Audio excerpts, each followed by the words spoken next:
বিসমিল্লাহির রহমানির রহিম। মঙ্গলবার 18 মার্চ 2025, 17 রমজান 1446 এবং 4 চৈত্র 1431। থাকছে বাংলাদেশ প্রতিদিন পত্রিকার সংবাদ শিরোনাম। সুপ্রিম কোর্টের স্বতন্ত্র সচিবালয় জরুরি বলেছেন প্রধান বিচারপতি সৈয়দ রেফাত আহমেদ। উপদেষ্টারা বিভাজন করছেন বলেছে। ফ্যাসিবাদী আন্দোলন এবং জুলাই আগস্টের আন্দোলন দুয়ের মধ্যে সরকারের উপদেষ্টারা বিভাজন তৈরি করার চেষ্টা করছে অভিযোগ করেছেন বিএনপি সিনিয়র যুগ্ম মহাসচিব রুহুল কবির রিজভী। ডিএমপি কমিশনার দুঃখ প্রকাশ, ধর্ষণ শব্দের পরিবর্তে নারী নির্যাতন বা নারী নিপীড়ন ব্যবহার করতে অনুরোধ জানানো হয়ে তীব্র সমালোচনার মুখে পড়েন ঢাকা মহানগর পুলিশের ডিএমপি কমিশনার শেখ মোহাম্মদ সাজ্জাদ আলী। বাংলাদেশ কি সত্যি খাদের কিনারায়?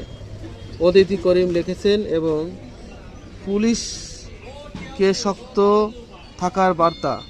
আইনশৃঙ্খলা উন্নয়নের জরুরি বৈঠক। ডিসেম্বরে ভোটের আভাস। কোনো দল বা ছাত্র সংগঠনের প্রতি অনুরাগ নয় ও সংস্কারের পক্ষে মত দিয়েছে কর্মকর্তারা। পুলিশকে অবহেলা করে দেশ গড়া যাবে না বলেছেন ডক্টর মোহাম্মদ ইউনূস। সংস্কারের 10 বিষয় ইসির আপত্তি। স্ত্রীসহ বিদেশ যাত্রা অনুমতি ওরিয়ন চেয়ারম্যানকে।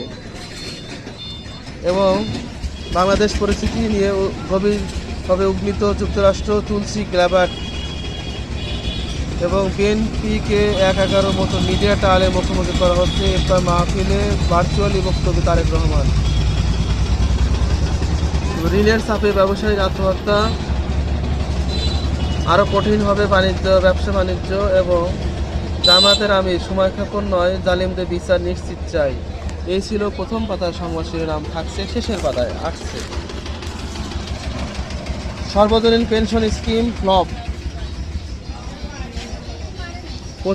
প্রধান টার্গেট গার্মেন্টস শ্রমিকদের। 99% পেনশন স্কিমের বাইরে। 5 আগস্টের পর প্রায় বন্ধ হয়ে গেছে নতুন নিবন্ধন। আগ্রহ নেই নিবন্ধিতদের। চাঁদা পরিশোধের সবচেয়ে বেশি অনাগ্রহ প্রবাসীদের স্কিমে। অনন্য নিদর্শন আউলিয়া মসজিদ এবং ঈদে সরকারি চাকরিজীবীদের দীর্ঘ ছুটি। ভারত ভিয়েতনাম থেকে এলো আরও 35,000 টন চাল।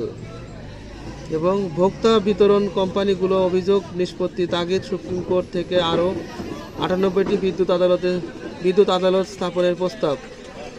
বিদ্যুৎ আদালতের বিচারাধীন মামলার সংখ্যা 29,000। সিএমএস সিজেএম আদালতে আরও 17,000।